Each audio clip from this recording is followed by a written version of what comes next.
Swerteng hapon, heto na po ang resulta sa ating STL Bulacan para sa araw na to, Tuesday, June 30, 2026 para sa ating second na draw result. Maghanda na kayo at ilabas na ang ating mga small town lottery ticket. At para naman po sa ating STL Bulacan second na draw result, ang resulta ngayong hapon ay ang numerong ito. Happy birthday po sa lahat ng mga nagbe-birthday ngayong araw.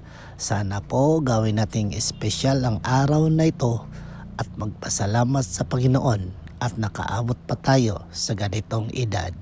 Okay? Ingatan ang sarili. Happy birthday ulit. Don't forget to subscribe.